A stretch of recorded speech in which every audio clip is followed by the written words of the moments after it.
America का करोड़ों का पैट्रियट सिस्टम, इजराइल का आयरन डोम और चाइना का कबाड़ कंबोडिया में उसी के सैनिकों की चिता जला देता है। पाकिस्तान में HQ-9, HQ-16 पाकिस्तान को बचा नहीं पाते ऑपरेशन सिंदूर के दौरान। और अब जब ईरान 200 से ज़्यादा मिसाइलें एक साथ और ड्रोन्स का स्वॉर्म UAE पे भेजता है, तो UAE ज़्यादा कुछ उसका बिगाड़ नहीं पाता, ज़्यादा को न्यूट्रलाइज नहीं कर पाता। और दूसरी तरफ ऑपरेशन सिंदूर के दौरान भारत का ब्रह्मोस और आकाश तीर, ये मिसाइल सिस्टम पाकिस्तान की तरफ से भेजे हुए चाइनीज वेपन्स और उसके जो ड्रोन्स थे उन सबको न्यूट्रलाइज कर देता है।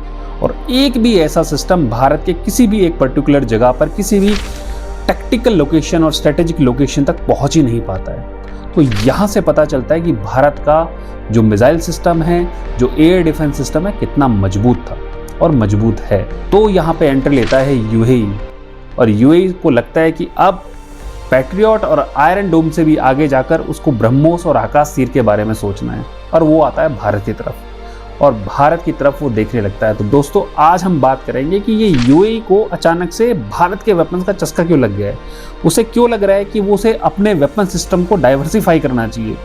आज हम इन्हीं चीज़ों के बारे में बात करेंगे। चलिए शुरू करते हैं।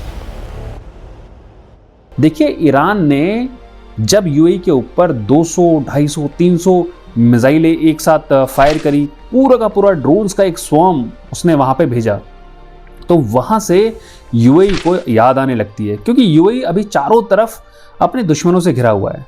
उसके पास हूती है, हूती अलग से उसके पीछे पड़े हुए हैं, ईरान ने अलग से अपने प्रॉक्सीज को पीछे लगाया हुआ है। और अभी जब ईरान वॉर चल रही है, ईरान और इजराइल वॉर चल रही है, उसके दौरान भी सबसे ज़्यादा फायर होता है इजराइल के बाद, वो फायर होता है UAE के ऊपर। ईरान या तो इजराइल के ऊपर सबसे ज़्यादा फायर कर रहा था या फिर UAE पे कर रहा था। और जो UAE के पास आयरन डोम है और पैट्रियट मिसाइल सिस्टम था और थार था, वो सारे के सारे 10-20 से ज़्यादा मिसाइलों को एक साथ रोक नहीं पा रहे थे।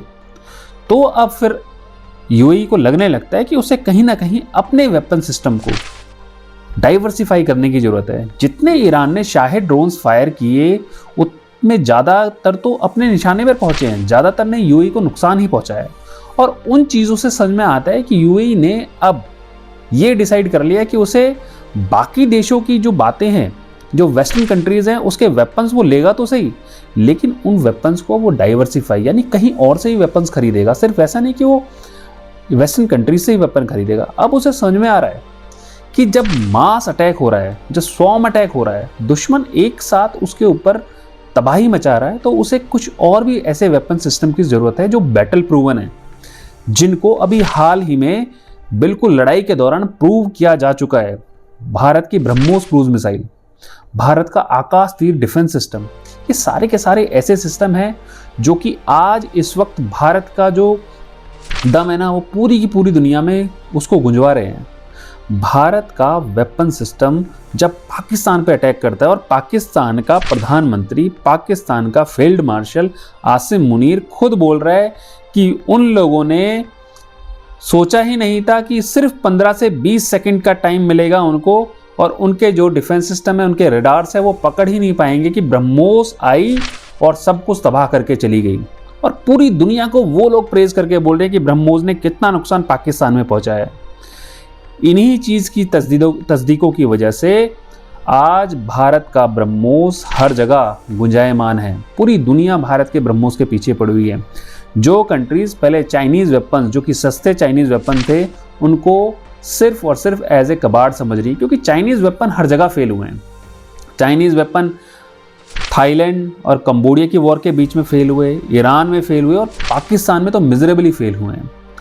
इतना ज़्यादा फेल हुए हैं कि उनका HQ-9, HQ-16 पत्थर की तरह भारत में आके गिरे हैं। भारत के जो अर्ली वार्निंग सिस्टम थे और इलेक्ट्रॉनिक वॉरफेयर जो रडार्स थे, उन्होंने उनको जाम कर दिया जब वो इंडिया की तरफ आने लगे, और वो अंधे हो गए। और जब भी कोई वेपन अंधा होता है तो उसको अपना लक्ष्य दिखाई नहीं देता है, वो जाके सीधा ऐसे ही गिर जाता है जैसे पत्थर, ना वो फटे ना कुछ हुआ। वो इंटैक्ट भारत के ऐसी जगहों पर आके गिरे हैं जहाँ पर खेत भी ऐसे थे कि जो बिल्कुल रेत के अंदर पड़े हुए थे। ऐसी जगह वो पड़े हुए हमें मिले हैं। तो वहाँ से पता चलता है कि जितने भी वेपन सिस्टम आज के वक्त वेस्टर्न कंट्रीज़ के अलावा कंट्रीज़ बेच रही हैं, चाइना जैसी, उनकी कोई औकात नहीं है, उनकी कोई वारंटी और गारंटी नहीं है। और चाइनीज़ माल तो वैसे ही, जैसे ही डिब्बा खोला गारंटी ख़त्म, तो जैसे ही फायर हुआ गारंटी ख़त्म, फटने ना फटने की कोई जिम्मेदारी नहीं है, सस्ते होने की पूरी जिम्मेदारी है चाइनीज सिस्टम की। लेकिन भारत का जितना भी वेपन सिस्टम है वो सारा का सारा बैटल प्रूवन है। आकाश तीर को ले लीजिए, ब्रह्मोस को ले लीजिए, आकाश मिसाइल सिस्टम को ले लीजिए, जितने भी भारत के मिसाइल सिस्टम्स हैं, जितने भी एयर डिफेंस सिस्टम, वो बैटल प्रूवन है। भारत का पिनाका, जो कि अजरबैजान और आर्मेनिया की लड़ाई के दौरान भारत ने दिया है, और सबसे बड़ी बात, आर्मेनिया ने भारत से वो वेपन सिस्टम जब से लिया है तब से वो बैटल प्रूवन है कि हाँ, अगर भारत के वेपन्स को अगर कोई यूज़ करता है तो उसकी गारंटी है कि वो बिल्कुल अपने ही पिन पॉइंट टारगेट पे जाकर गिरेगा। और सबसे बड़ी बात, भारत की पॉलिसी बड़ी क्लियर है कि अगर आपको हमसे वेपन सिस्टम लेना है तो हमारा वेपन सिस्टम ऐसा है, आप जहां एम लेंगे वो वहीं फायर करेगा।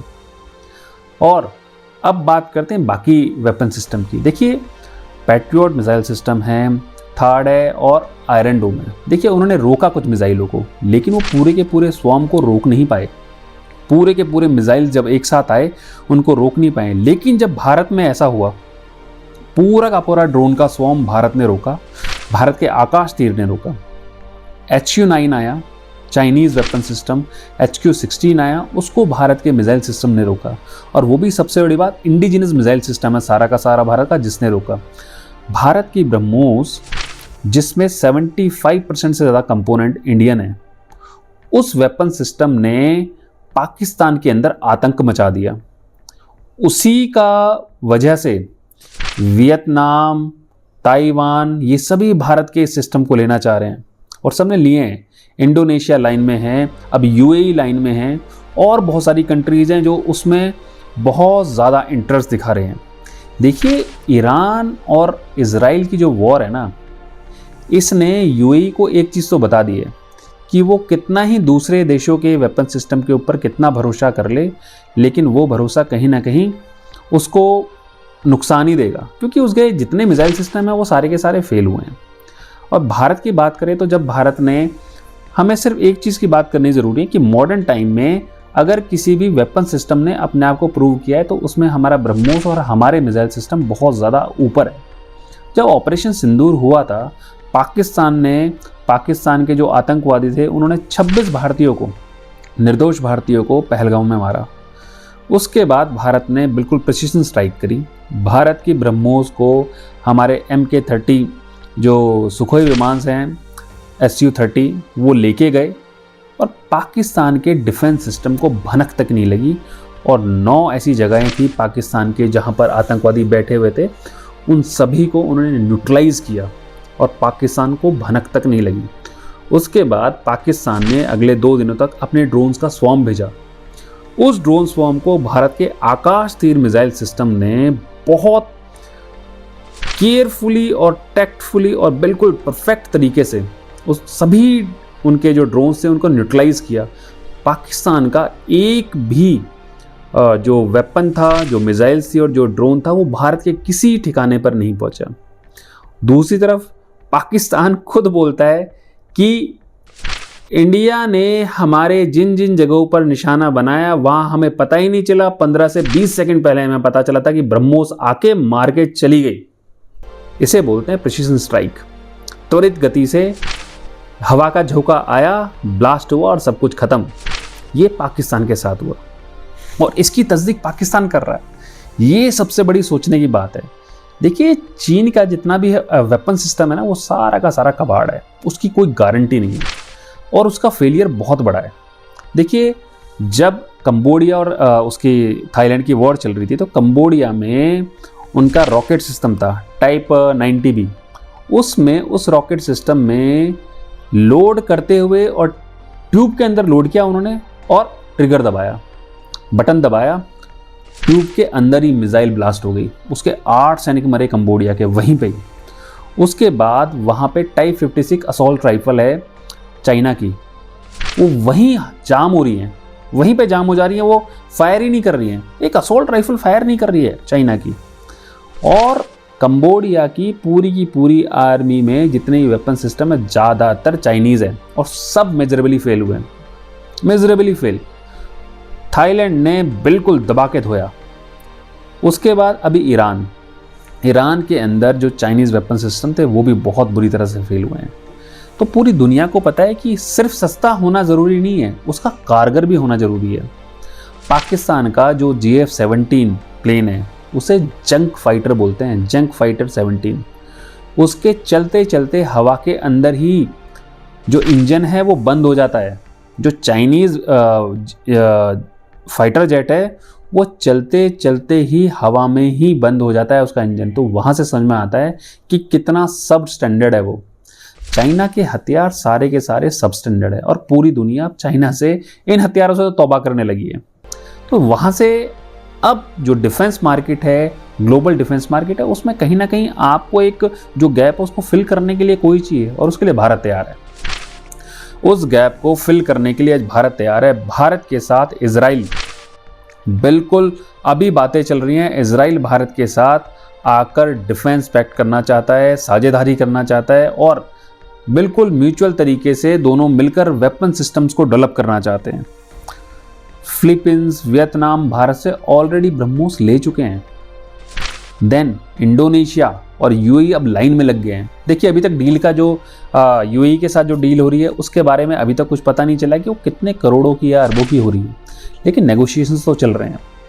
लेकिन सबसे बड़ा नेगोशिएशन चल रहा है भारत का और इजराइल का। अगर दोनों मिलकर हथियार बनाने लगे और दोनों का जॉइंट प्रोडक्शन होने लग गया तो ये पूरा का पूरा एक एक्सपोर्ट का इकोसिस्टम बनेगा और पूरी दुनिया में उसको कोई भी बीट नहीं कर पाएगा। और इससे फ़ायदा भारत की सेना को क्या होगा? देखिए आज के वक्त में जितना भी जो फॉरेन कंट्रीज से जब एक्सपोर्ट करने के बाद मनी आएगा, पैसा आएगा, वो सारा का सारा रिसर्च और डेवलपमेंट में लगेगा। यानी जो भारत का आत्मनिर्भर डिफेंस मैन्युफैक्चरिंग है कि हमारा स्वदेशी डिफेंस मैन्युफैक्चरिंग होना चाहिए, उसको बहुत बड़ा बूस्ट मिलेगा। आने वाला समय ड्रोन वॉरफेयर का बिल्कुल ऐसा समय है कि ड्रोन्स के बगैर आपका कोई काम नहीं चलेगा। आने वाला समय ड्रोन वॉरफेयर का है। उसमें भारत को रिसर्च और डेवलप करने के लिए बहुत सारा पैसा अपने आप आ जाएगा, भारत की कंपनीज के पास आ जाएगा। और जो स्पेयर पार्ट्स इधर उधर से लेके आने पड़ते हैं, जब आप रिसर्च और डेवलप खुद करते हैं, अपने वेपन्स खुद बनाते हैं, तो इसका मतलब आप सारा इकोसिस्टम अपने यहाँ पर तैयार कर रहे हैं। तो आपको कहीं किसी से पूछने की ज़रूरत नहीं कि हमें ये सामान दे दीजिए, हमें वो सामान दे दीजिए। और हमें अभी अपना जो इकोसिस्टम है उसको और ज़्यादा मजबूत करने की ज़रूरत है। हमें अपना सिस्टम रिएक्टिव से की जगह अब पूरा का पूरा डोमिनेट करना चाहिए कि अभी हम रिएक्ट नहीं करते हैं, अभी हम प्रॉपर डोमिनेट करते हैं। और डोमिनेट कैसे करते हैं? हमारे पूरे के पूरे वेपन सिस्टम को खुद बना रहे हैं और उसको एक्सपोर्ट कर रहे हैं। देखिए दुनिया के नक्शे पर आपको एक चीज़ कुछ सालों के बाद ढूंढने के बाद भी नहीं मिलेगी और उस चीज़ का नाम है पाकिस्तान। और उसका रीज़न आप सबको पता है। पाकिस्तान के विदेश मंत्री दुनिया में बोलते फिरते हैं कि भारत ने हमें मारा। पाकिस्तान के डिफेंस मिनिस्टर दुनिया में बोलते फिरते हैं कि भारत ने हमें मारा, लेकिन अगली बार हम भारत को छोड़ेंगे नहीं, क्योंकि जब पाकिस्तान का पानी बंद होगा तो भारत को हम युद्ध में हरा देंगे, बेशक भारत ने हमें कितनी बार भी हराया हो। तो ये मुसद्दी लाल के और मुंगेरी लाल के हसीन सपने हैं जो दुनिया कितना ही सोच ले और कुछ भी कर ले, उसका कोई भी ठोर और ठिकाना नहीं है। पाकिस्तान देखिए ऐसी गर्त में फंसता जा रहा है जिससे आगे बढ़ना कुछ नहीं है। पाकिस्तान अब दुनिया में एक दूरबीन देखने के बाद भी नहीं मिलेगा, कुछ सालों की बात है बस।